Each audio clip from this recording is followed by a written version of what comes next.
Hi, good afternoon, grade 11s. Here we are back in e-learning again after we've been closed for another week or so, but luckily we see each other pretty soon. So today we're going to look at determining the trigonometry equation. So what we've done up to now is we have determined or we have drawn the graphs, and now I'm going to show you what happens if I provide the graph and you will have to go and draw it on your own. So luckily here when we do this, and it's very important to know this, is there's going to be a little bit of direction provided to you in terms of the questions. So a typical question here in terms of what would be expected would be something like this. F of x is equal to a, the sin of x plus b. And then they would ask you, please determine the values of a and of b, or they could ask you, please determine the equation of fx. That at the top, the sketch is given, so it's important for you to go and have a look which of the sketches is then your f, and then you've got to go and find what happened to your sin so that it will, at the end of the day, what transformations is the better description, did this thing undergo your sin to look like that. So important is the direction that I spoke of, is the fact that some information is already provided. So in other words, if I go and have a look here between the bracket there, you would see there's no value there, which means there's a 1, which means k is 1. So I did not change my period. You don't have to worry about it. You would see there's no q at the back, which means this graph did not move up or down. The stuff that they're looking for is only stuff that happened to this graph, and in this case it would then be my a value and my b value, and that's the two that we'll be looking for. So let's just quickly rephrase. What does a show? A shows amplitude, and it also shows me if there was a reflection that took place. B, what is the work of B? B is your movement left and right. So very important, boys and girls, before you even start answering this, what you need to remember is you have to have a sound base or a sound knowledge base on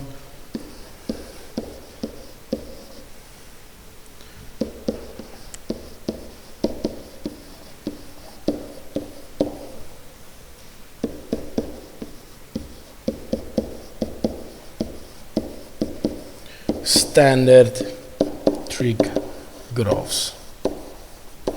Those graphs and the way that they looked like in grade 10, you have to understand that, you have to know how they work, you have to know what they look like, because that's going to be the thing from which I'm going to go and determine what happened to get to what I have at the top.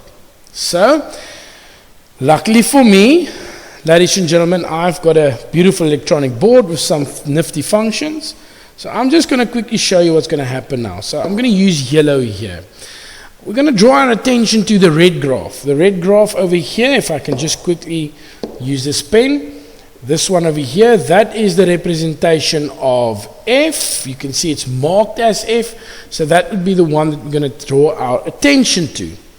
Now they already tell you that it's a sin graph, and remember it could happen that that graph could take the form of a cos or a sin depending on what transformations it underwent. But they're telling you it's a sin in this case. So what I'm going to do is, with yellow or another color, I'm just going to quickly draw in the standard sin one, the one that they looked like in grade 10. So in grade 10 your standard sin would have looked something like this. And that's why I said without this knowledge you're going to struggle. So that yellow is your standard sin. So now, ladies and gentlemen, what do I look for? On this graph, you now go and you look for those important points. Points that was important in the standard form, that is reproduced in the new one as well, that can indicate to you what happened. So let's start off with the amplitude first. How do I find my amplitude? Luckily for that, we have a formula. Remember, amplitude is always positive.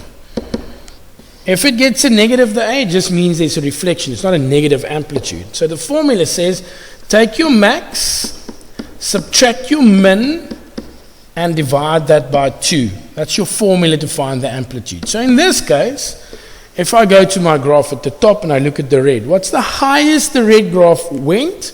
And according to me, the highest it went was that one over here. It's actually not that one. Sorry, it is actually this one over here, but it stays 1. And the lowest it went was -1. Okay? So if I then use my formula says 1 minus -1 divided by 2, and that gives me an answer of 1. So my amplitude is 1. Okay, that we cannot change, that is definite, we've worked it out. Now, we have got to think outside of the box now. So if you look at my yellow one versus the red one, and you only look in terms of could there be a reflection, my tendency, my feeling is yes. Why? Because if you look at the yellow one, you would see that I call it the boopie, or the highest point, or the turning point, is at the top in the yellow one. That same one is found at the bottom in the red one. The only way how I can get from there to there is, ladies and gentlemen, with the reflection. So I decided that means that my A value we worked out as 1, so amplitude. So I said A is -1 to get that flip going. The next thing I want to know is, because we have to find that I can mark off done. Now I have to find my B. To find my B, I'm going to look at what? I'm going to look at, and I'm going to say, cool, my B means I move left or right. So now I'm going to look for those important points that is transposed from the yellow one into the red one, which you can make certain deductions from. Now look here. If I look at the yellow one, I can use these 2 points over here, red versus yellow. I can also use these 2 here. So what do I mean with that? If you look here, the yellow goes through 0 in here, and now in the red one it goes through 30, which means, how am I going to get the yellow to go to the red? It means I had to move it 30 to my right hand side. You can see the same here by -180. Look there. Yellow was -180. Now suddenly it's -150. So what happened? I moved it 30 degrees to the right. So, moving to the right means what to me? I'm going to write it down here. 30 degrees right. Now you've got to keep in mind, when you complete the equation, keep in mind the sign, correct? So if I had to complete the equation, my equation would then say this.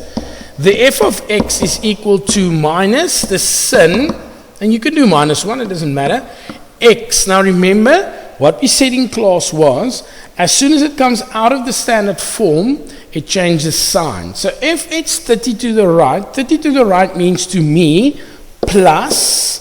So if I put it back into my formula, it's got to do the opposite. So in my formula, it's going to say this, minus 30 degrees. And if they then ask you, if the question would have asked get A and get B, the question would be A is -1, and then what would B be? Now look at the formula. Look at the formula. That standard one. What must B then be over here? And ladies and gentlemen, I said minus 30. Minus 30 to get the formula that I have at the top there. And there you've got your equation. So very important there's amplitude formula. Work out your amplitude. Secondly, look for those important markers on your graph that you can see where a movement has been undertaken to move to the next one. Okay, I'm going to quickly erase this graph on here, and I'm going to look at the second one. Now, this is another typical question in terms of these oaks. So, question number 2. Question number 2 says and asks the following. The f of x equals, and then it says d, the cos of, and then it says x plus c. So once again, what is the equation telling me? It's telling me a few things. We're now going to look at cos. So we're going to look at standard cos to see what happened. And yes, it is possible, like I said at the beginning. In the previous one, f was sin. Now it's cos, depending on the transformation that it underwent. Secondly, we're going to look at D, which means amplitude. And thirdly, we're going to look at C, which means left and right movement. So I'm going to go to the top, and once again, our focus is going to go to my red graph. Now I'm going to draw a standard cos one on here. That would be a standard cos one.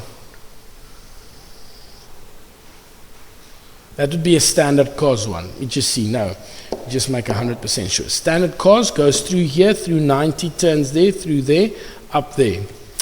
Through 90, turn 180, up there. That's a standard cos.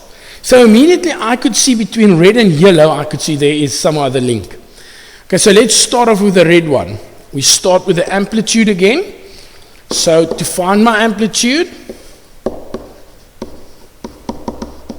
the formula says what? Maximum, subtract minimum, divided by 2. And it stays 1. So my amplitude is 1.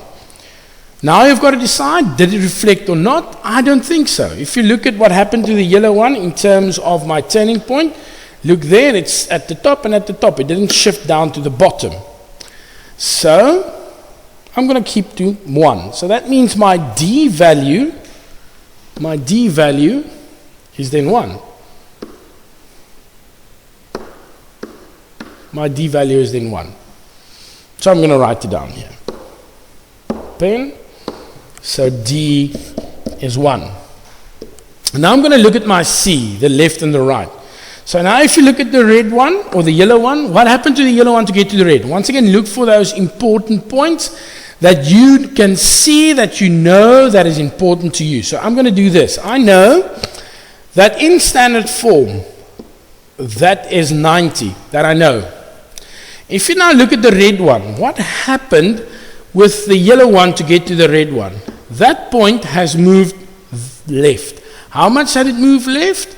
According to me, 60 degrees. And that's not the only spot. You can use a few other as well. For example, look here. That's the end point, which is 360 degrees. Correct? If you now look at where that turning point is moved to, it's moved over here, which is 300. Once again, the 60 to the left. So I'm 100% sure that this graph has moved 60 degrees to the left. That would be my correct answer then. So now I just need to take that and translate it back into my formula. So if I translate it now back into my formula is going to say this. Fx is equal to, and then it's going to say D we said was 1, so I don't really have to write that. I'm just going to go to cos, and then I'm going to do x plus c. Now remember, left meaning to me negative. So if I put it in my formula, it's going to be a positive. So it's going to be x plus 60. All right. And then, boys and girls, if they then ask you to find the values of D, which is 1, and C, what would be the value of C then? The value of C would then be 60. My reason for that is, if you look at the formula that was given to you, there was a plus. So to keep it a plus, I just need to put in the 60. And there you found your answer. All right, let's look at the last example. Example number 3. I hope you get the idea behind what's happening here. So example number 3 says the g of x is equal to, and then it tells me P the sin of qx. So suddenly we have a little bit of a change here. So what does this provided thing tell me? It tells me, going to look at sin in standard form. There's going to be a probable change in amplitude, and there's going to be a definite change in, what's that? That is representative of a change in my period, the K value as we called it in class. That means you're going to have the effect where it is either stretched or squashed into a little small space. What was the theory surrounded that again? The theory said that if this value over here, this K or Q value there now, if that is a fraction, it means it was stretched. And if it's a whole number, it means it was squished. So now let's go to the top. So now we're going to take our focus here. I'm just going to quickly erase all of this that happened on here. erase this. There we go, there we go. Sorry for the bell in the background. And I'm going to draw in, once again, I'm going to use yellow. It's just nice, it stands out. So I'm going to look at a normal sin. So the normal sin would be at 0, it will turn at 90, go through 180, turn 360, and it's going to look like that. Alright, so now we're going to use that and we're going to compare it to which one? The blue one. Look here.